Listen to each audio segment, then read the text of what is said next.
Bonjour à tous, alors pareil, je vous fais une vidéo rapide de présentation du Golden Moth, mais je vous renverrai à une autre review par une copine parce qu'elle a tout présenté, tout défendu, et je souhaite juste partager avec vous le plaisir d'avoir ce jeu et mes impressions. Donc en fait c'est un jeu auto-publié qui est fait par une demoiselle qui habite aux États-Unis et qui probablement est américaine mais qui est d'origine coréenne et qui a fait, je sais pas exactement comment, le jeu à la maison, ou en tout cas il est d'une facture tout à fait, comment dire, personnelle par rapport à d'autres, même si j'en ai pas beaucoup, par rapport à d'autres jeux auto-édités, je le trouve différent. Je trouve que il est très fragile et c'est là qu'on voit qu'il a probablement été fait à la main. Mais en dehors de ça, il est très réussi en fait. Il est très personnel. Il est personnalisé au niveau des couleurs avec ces deux couleurs qu'on voit en couverture, l'espèce de jaune doré et le bleu. Il est personnalisé au niveau des polices, donc soit avec des majuscules, soit avec une cursive. Et voilà, vous avez ce petit symbole au dos. Vous voyez bien ici les... Non, c'est de l'autre côté. Ici, là, on voit bien comment la boîte a été découpée et faite à la main. Le papier est assez fin, donc vraiment fragile. Vous voyez ici comme...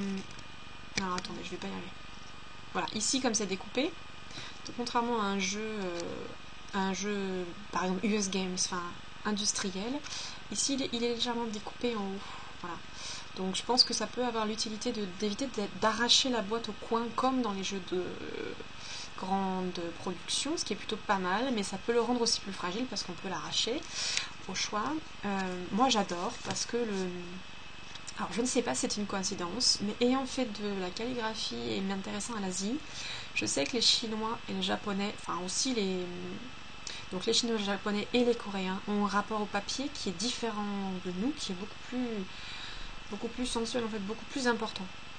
Et notamment les Coréens sont en partie les inventeurs du papier, enfin ils ont un rapport au papier qui est très important, et on m'a toujours dit que si je voulais du papier, du bon papier ou le meilleur papier, voilà, il fallait s'intéresser à ce que faisaient les Coréens. Et en ouvrant ce jeu, j'ai eu la surprise de m'en rappeler, parce qu'il y a un rapport au papier pour moi qui est fondamental dans ce jeu limité. Il est pulpeux si vous voulez, il est mat, et il est complètement pulpeux, donc quand vous l'avez entre les doigts, c'est vraiment différent. Et pour ce qui est du jeu, c'est pareil en fait, les cartes sont vraiment fines, vous n'avez pas de fini par-dessus, vous avez ni vernis, ni glaçage, parce que parfois certains jeux sont mat, mais vous voyez qu'il y a une sorte de film plastique, là c'est pas le cas, vous avez que du papier, et donc vous vous retrouvez à nouveau avec un papier pulpeux sous les doigts, enfin c'est fantastique, donc ça peut se rayer, ça peut, je sais pas, ça peut s'abîmer, c'est fin, mais c'est assez, pour quelqu'un comme moi, pour quelqu'un de sensuel, pour quelqu'un de sensible avec ses doigts, avec beaucoup de, je sais plus comment on appelle ça, capteur sensible ou des doigts, ou quelqu'un qui a un rapport à la matière qui est important, enfin, ou qui a un rapport au jeu, même juste simplement au niveau des cartes, quand on a un rapport matériel à la carte qui est utile ou qui sert, bah je trouve que ça joue beaucoup. Et souvent, moi, je trouve que quand j'ai une carte, par exemple US Game, enfin classique quoi, qui est vernie, elle est froide, elle résonne pas en fait, et ça me bloque les doigts, enfin ça bloque l'énergie je trouve, donc c'est complètement, je suppose, personnel, comme tout le reste, et du coup quand je suis avec un jeu comme ça, j'ai l'impression que je charge beaucoup plus facilement, j'ai l'impression qu'il a plus de personnalité, enfin voilà, c'est vraiment différent, donc d'un côté j'ai très peur de l'abîmer, donc par exemple ici je peux vous montrer, je pense que c'est moi qui ai dû faire ça, est-ce qu'on va voir? Non, on va pas voir. Il y a un coin, il y a un pli ici en fait, tout en bas. Bon, c'est pas grave. Donc quand on le mélange, c'est pas évident, et c'est sûr que contrairement à une carte qui a un fini, elle colle un peu et elles sont rêches, enfin c'est plus dur à mélanger. C'est beaucoup plus dur à mélanger. Mais c'est très chouette. J'aime la taille en fait comme ceci. C'est vrai que ça s'y prête bien, et c'est vrai on a largement assez de détails.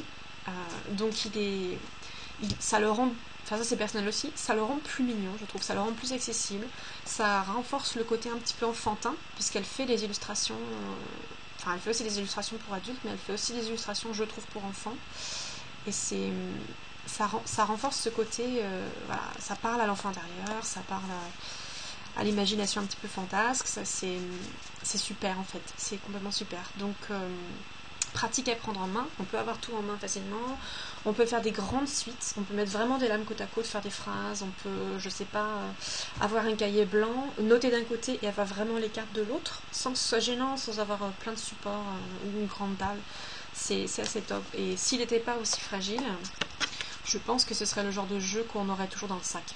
Ça typiquement, et pourtant c'est pas mon truc, je me trimballe pas avec des tarots sur moi, mais celui-là il donne vraiment envie. Quand on part en voyage, ou quand on part donc en train, on sait que celui-là l'emporte, ou quand on part même n'importe où, ça donne envie de le sortir. Enfin en tout cas c'est l'envie que j'ai, je regrette qu'il soit si fragile. Alors une note aussi concernant la fragilité et l'édition, avec un peu de chance, on va réussir à avoir une version grand public parce que c'est le souhait de l'auteur. Je l'avais contactée sur Etsy et elle m'avait dit qu'elle souhaitait vraiment essayer de le faire éditer. Et je sais pas si elle sait si ça va être facile, je sais pas si elle a déjà trouvé quelqu'un. Et donc si ce sera fait, et c'est pour ça que je l'ai acheté quand même, mais c'est ce qu'elle souhaite. Et du coup, éventuellement, pour les gens comme moi qui sont un petit peu inquiets ou qui sont parfois maladroits, enfin je suis pas non plus super maladroite, mais j'aime que les jeux vivent, mais d'un autre côté, celui-ci est très fragile et je l'emmènerai pas dans mon sac, malgré mon envie. Et parfois, quand on manipule, on a peur. On va pas l'emmener dans un café, par exemple, parce que si jamais on fait des tâches, là après c'est foutu. Il n'y a pas de vernis, on peut pas nettoyer. Enfin, on peut le foutre en l'air, quoi. Côté illustration, je pense que vous pouvez en voir déjà pas mal sur le net. Et Laura a montré tout, il me semble, dans sa vidéo, elle les a passées une par une. Donc en fait, ce sont des choses très simples. Interprétable en fait à souhait et de façon différente à chaque fois et tout à fait libre. Elle donne un beau livret qui est avec, et j'ai beaucoup aussi aimé le livret, mais elle ne donne pas l'interprétation, chacun se démerde. Et c'est vrai que c'est génial. Je vous renvoie à la vidéo de la Sibylle pour ça, parce qu'elle explique très bien que en fait c'est le mieux pour apprendre et c'est ce que tout le monde devrait faire, c'est génial, c'est fantastique. Elle le fera mieux que moi. Côté livret, donc c'est dans cette version-là, c'est quelque chose de la mode. Je sais plus où il est en fait, donc je peux pas vous le montrer malheureusement. C'est imprimé, c'est fait, je pense peut-être aussi par elle-même, mais c'est ah oui on voit pas. C'est d'une très bonne qualité. Pareil, on a un rapport au papier qui est important. Il y a une belle couverture, dans une belle texture, il y a une belle police. Et à l'intérieur, c'est le style cursif qu'on retrouve ici, donc qui donne l'impression que ça aurait pu être écrit à la main. Et elle donne quand même un exemple de tirage. Elle vous met une page miniature avec toutes les lames du jeu. Et ce que j'ai beaucoup aimé, c'est qu'elle explique des sortes de bases en fait du tirage. Tirer pour soi-même, tirer pour les autres, les différences, comment ça se passe. Et elle explique une chose avec laquelle tout le monde n'est pas d'accord, mais qui est quand même assez chouette et qui est tout à fait dans l'esprit du jeu. C'est-à-dire qu'on n'est pas obligé d'être voyant pour tirer les cartes. On n'est pas obligé d'avoir des visions, on n'est pas obligé d'être un grand ci ou ça. Tout le monde a de l'intuition, tout le monde peut essayer de se servir de son intuition, et donc voilà, elle recommande pas spécialement, mais elle dit que c'est ouvert à tous. Donc si vous voulez, vous paniquez pas. Elle rassure, quoi. Si vous voulez, c'est un discours qui fait plaisir à entendre pour ceux qui ont beaucoup de peur, pour ceux qui se font pas confiance. Et j'ai perdu ce que je voulais dire. Enfin voilà, en gros.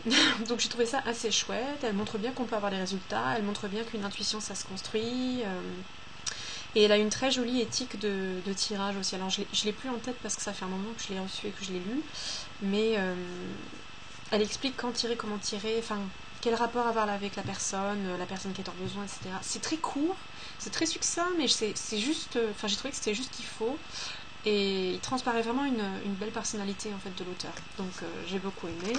Voilà, donc je pense que j'ai déjà pas mal parlé, donc je vais m'arrêter. C'était vraiment... c'est un peu le jeu du siècle, celui-ci, il est vraiment super chouette.